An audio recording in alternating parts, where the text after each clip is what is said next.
کہ عدالت کا انتظار ہم بھی کر رہے ہیں، لہذا جو لوگ اس سے ہٹ کر باتیں کر رہے ہیں، ہندی اخبار یا اردو اخبار میں جو مضامین دے رہے ہیں اور جو بہت ہی نچلی سطح پہ آ کر گالی گلوچ کر رہے ہیں، ان سے اللہ نمٹے گا۔ میں ان سے کوئی انتقام لینا نہیں چاہتا ہوں، لیکن میں ان کو ضرور ڈرا دینا چاہتا ہوں کہ وہ اللہ کی پکڑ سے بچیں گے نہیں۔ وہ جھوٹ بول کر اور جال سازی کر کے اور غلط بیانیاں کر کے اگر یہ سمجھتے ہیں کہ وہ سیاست میں بازی لے جائیں گے، جیت جائیں گے، تو انہیں ہارنا ہے اور نقصان اٹھانا ہے۔ ہمارا جہاں تک تعلق ہے، حضرت مولانا سید محمد ارشد مدنی اور حضرت مولانا سید محمد رابع حسنی دامت برکاتہم ہمارے بزرگ ہیں، ان سے ہمارے بہت ہی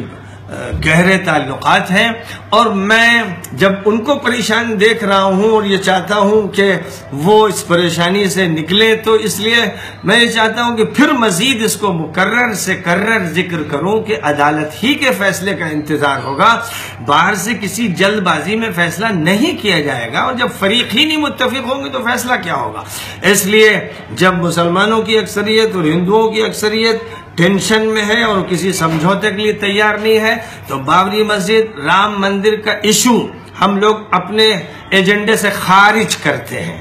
اور ہماری جو گفتگو ہوگی، ہمارا جو بورڈ بن رہا ہے، ہیومینٹی ویلفیئر بورڈ، فلاح انسانیت بورڈ، یہ بین المذاہب بورڈ ہے۔ اس بورڈ کا نہ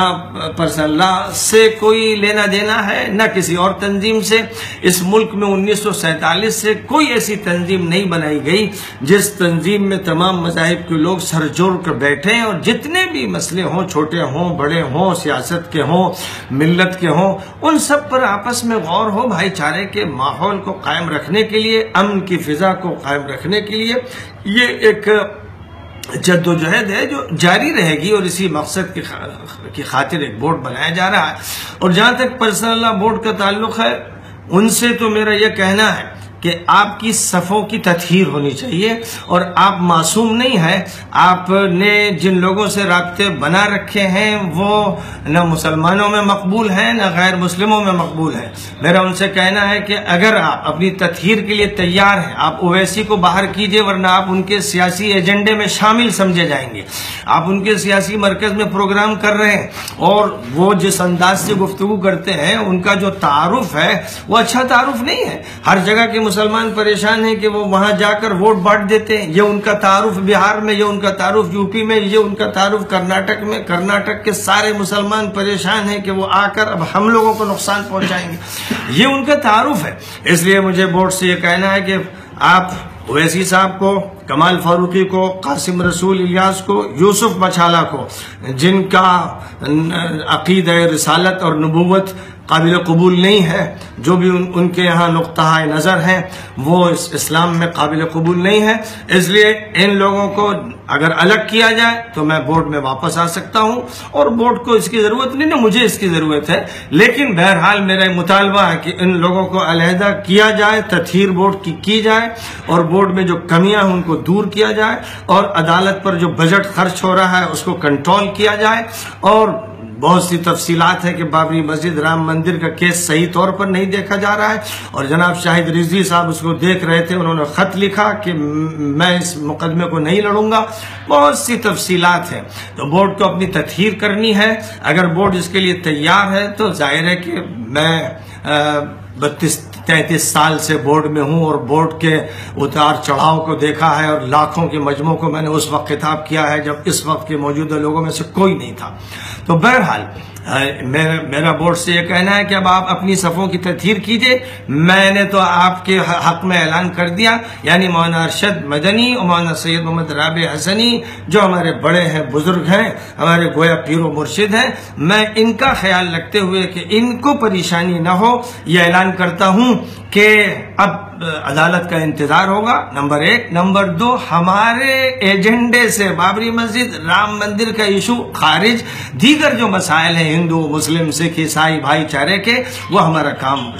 ہوتا رہے گا، وہ ہمارا مشن ہے، وہ ہمارے دین کا تقاضا ہے، قرآن اور حدیث یہی کہتے ہیں۔ اس لیے ہمیں انبیائی اس مشن پہ قائم رہنا ہے اور سب کے سامنے اسلام کا صحیح تعارف پیش کرنا ہے اور پوری انسانیت کو جوڑنے کی مہم لے کر چلنا ہے، جس کے لیے 8 مارچ کو ہماری ایک پریس کانفرنس ووٹ کے سلسلے میں ہوگی، جو انسانیت کے مقصد کی خاطر قائم کیا گیا ہے، اس نہج پر اب کام ہوگا، جس میں ممبر ہوں گے ہمارے ہندو بھی، سکھ بھی، عیسائی بھی، بدھ بھی، جینے بھی۔ ایسا کوئی بورڈ اب تک ہندوستان میں نہیں قائم کیا گیا، اور یہ حلف الفضول کی ترجمانی ہے جو نبی پاک علیہ السلام کی ایک سنت ہے، اس کو پھر سے زندہ کرنے کی ضرورت ہے۔ اس لیے تمام مسلمانوں سے کہتا ہوں کہ اپنی بے چینی ختم کیجئے، بلڈ پریشر آپ کا ہائی ہو گیا ہے اس کو معتدل کر لیجئے، بخار بہت چڑھ گیا اس کو 99 پہ لے آئیے، اب ٹھنڈے ہو جائیے، اور جنہوں نے گالی گلوچ کیا ہو اور علماء کی شان میں گستاخیاں کی ہوں وہ جلد از جلد توبہ کر لیں، قبل اس کے کہ خدا کی پکڑ ہو، مواخذہ ہو، اور آخرت میں پھر ان سے پوچھا جائے